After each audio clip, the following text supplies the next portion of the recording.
नमस्कार, बहुत स्वागत है आपका। आप देख रहे हैं एसडीवी न्यूज, आपके साथ मैं सृष्टि मिश्रा। आज बड़ी चर्चा होगी कि आखिर कितनी पुरानी अतीक अहमद की गुंडागर्दी के दास्तान है और कितना कहीं ना कहीं उसने अन्याय किया है लोगों पर। धमकी कितनी दी है अतीक अहमद ने। दो चैट्स वायरल हो रहे दर्शकों।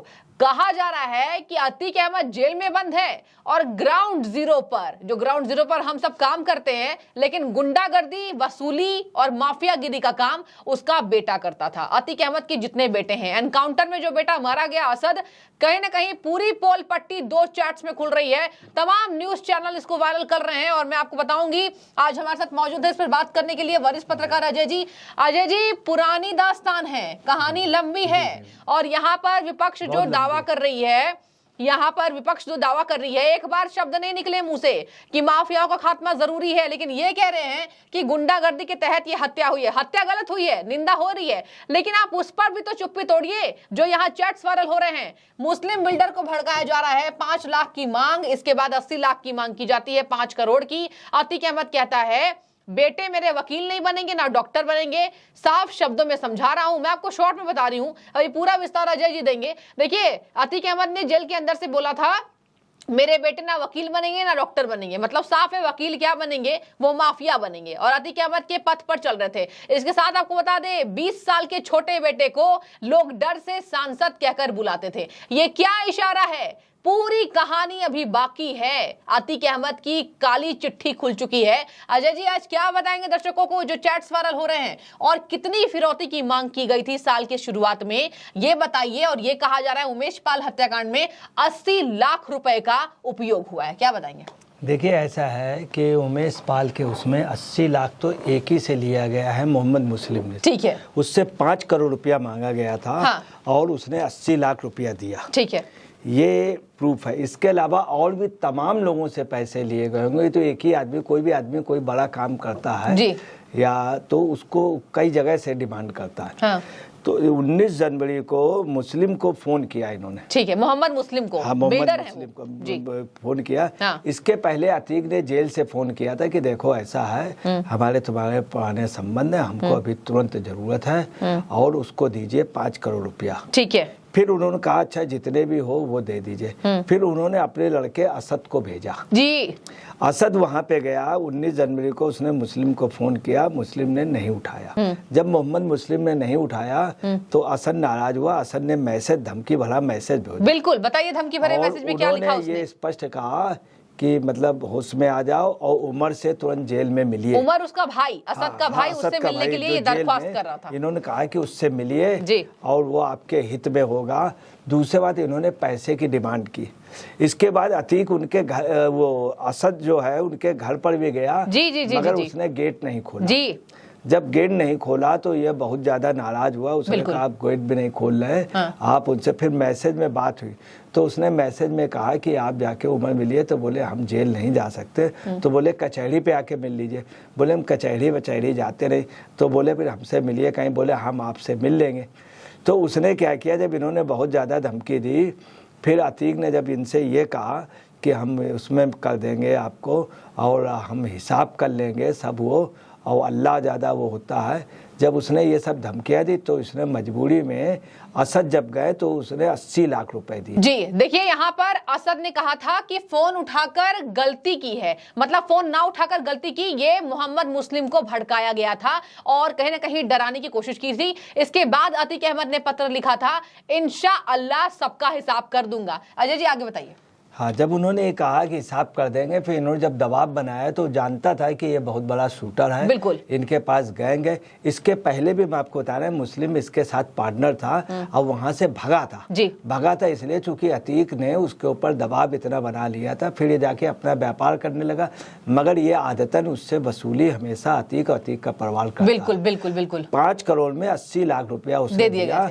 और ये बात है 9 जनवरी की जी, साल की शुरुआत की बात, साल के शुरुआत जी। उसी के बाद उसी पैसे से और पैसा कलेक्ट करके इन्होंने उमेश पाल का मर्डर कर दिया। बिल्कुल। उमेश पाल के मर्डर के पहले अतीक ने 2 सिपाहियों को मारने के लिए पहले कहा था कि पहले उनको मार देना, मगर उस समय मुठभेड़ में स्थित हो गई कि उमेश पाल को इन्होंने फायर पहले कर दिया जी।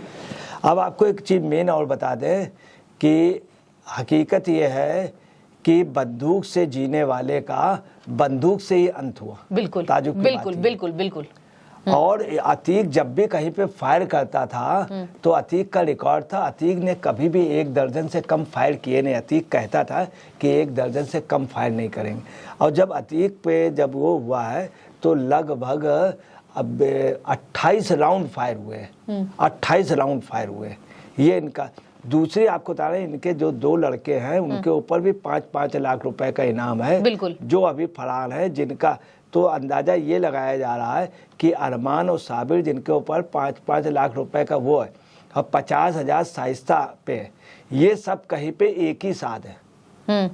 इसके अलावा जो ये अंदाजा लगाया जा रहा है, गुड्डू मुस्लिम ने ही असद की मुखबरी की। बिल्कुल। इधर शाइस्ता ने भी इधर कुछ दिन से बात करना बंद कर दिया था। तो ये अतीक ने खुद उस दिन कहा है कि शाइस्ता अपना बचाव सोच रही हैं, शाइस्ता गिरफ्तारी नहीं देना बिल्कुल बिल्कुल, अभी भी फरार चल रही है। अतीक को दुख था कि एंड टाइम पे लास्ट में कि इनसे शाइस्ता भी करने लगी और सब लोग करने लगे। लड़का मारा गया, तो लड़का तो मारा गया, मुठभेड़ मारा गया। तो इनको ये लगा कि हमसे शाइस्ता भी कहीं ना कहीं कुछ गुड्डू मुस्लिम का और आयशा नूरी का और शाइस्ता का कोई कनेक्शन हो गया है। जी।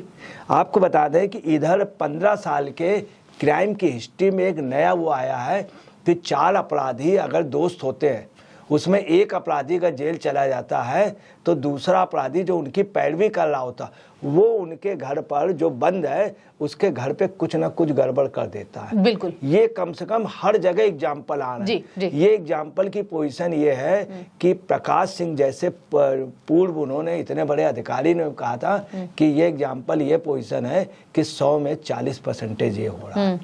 ऐसा भी कुछ है ये था। और ये गुड्डू मुस्लिम पे कुछ कहना चाह रहा था। जब अतीक से पूछा जा रहा था, पूछा अतीक से जा रहा था, मीडिया पूछ रहा था जब उसका मर्डर हुआ तो बीच में गुड्डू अशरफ बोला कि ऐसा मेन बात ये है गुड्डू मुस्लिम जी। तो वो अपने भाई पे उसके बाद ही फायरिंग की गई था कि आप विश्वास, मेन बात यह है कि गुड्डू मुस्लिम ने मुखबरी की है और इसने भाभी उनको रोक दिया क्योंकि शाइस्ता के लिए पूछा गया था तो बोले वो गिरफ्तारी नहीं। तो एकदम से अशरफ का बोलना और इधर वो हो गया। हकीकत है कि गुड्डू मुस्लिम ने इनके गैंग से साथ गद्दारी की है। ठीक है। और इसी कारण ये अतीक और चले गए। दूसरा ये शूटर है, निश्चित तौर पे संभावना ये है कि कुछ राजनीतिक दल जो योगी से खिलाफ थे, ये योगी को चैलेंज किया गया था, तुम बुलडोजर और जो काउंटर करा रहे हो तो देखिए मैं ऐसी घटना कर देना जो आपके ऊपर प्रश्न चिन्ह लग जाएगा और योगी को इस्तीफा देना पड़ेगा। मगर योगी ने किया क्या? लेकिन देखिए अजय जी, आपने इस्तीफे की बात की, आपको क्या लगता है? योगी घबराए नहीं, योगी ने तुरंत ही सब जगह सुरक्षा व्यवस्था टाइट कर दी। हकीकत है कुछ जगह लोग उतर आए, इवन बनारस में और गोरखपुर में और तमाम जगह टाडा में और आजमगढ़ में और इलाहाबाद में उसके एरिए में लोग सड़कों में निकल आए। वहीं एक बात और देखी गई, बुजुर्ग और समझदार उनको सड़कों से हटा रहे थे और ये कह रहे थे सीधे घर पे रहो, कुछ नहीं करना। तो लोगों को हुक्काया गया, मगर जिस तरह से वो कंट्रोल कर लिया।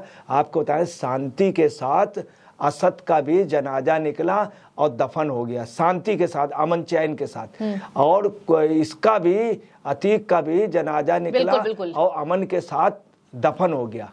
और आपको बता रहे हैं हर जगह कहीं पर भी कोई किसी भी शहर में ना झगड़ा हुआ ना दंगा हुआ। ये नेता सब इतने ज्यादा वो हो गए, इन लोगों ने मीटिंगें की और सब जगह कहा गया निकल पड़ो सड़कों पे, ये वो, कहीं कोई निकला नहीं।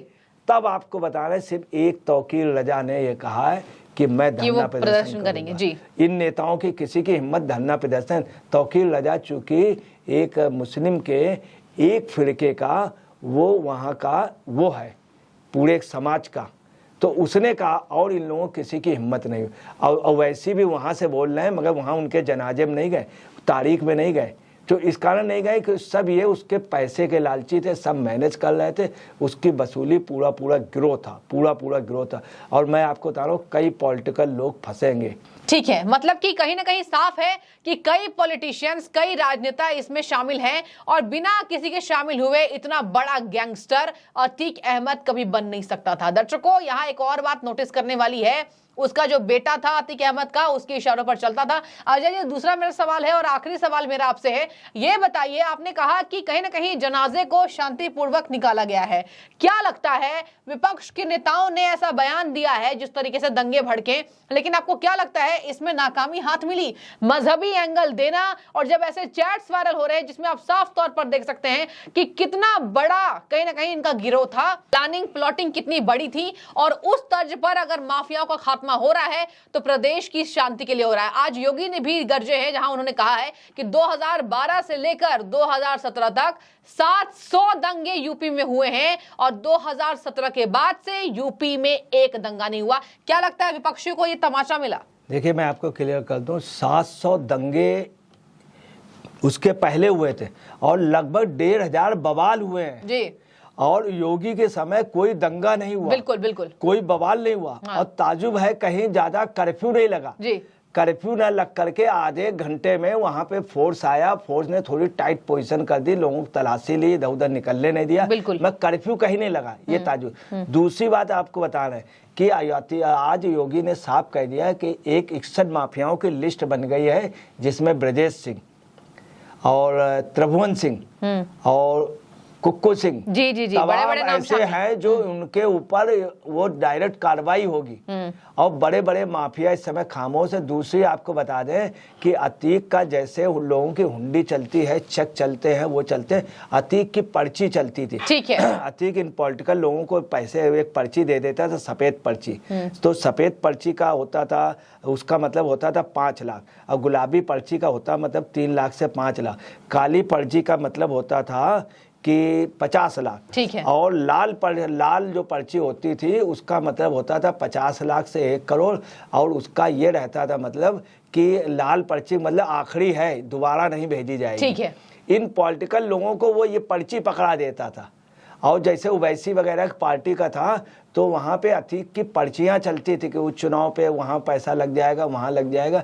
तो अतीक इतना बड़ा माफिया था। ठीक है। तो मतलब माफियागिरी की दास्तान काफी लंबी है, फेहरिस्त लंबी है, लिस्ट लंबी है, और कई ऐसे माफिया हैं जिस पर अभी शिकंजा लेने वाले हैं सीएम योगी आदित्यनाथ। तो अजय जी, बहुत शुक्रिया आपका।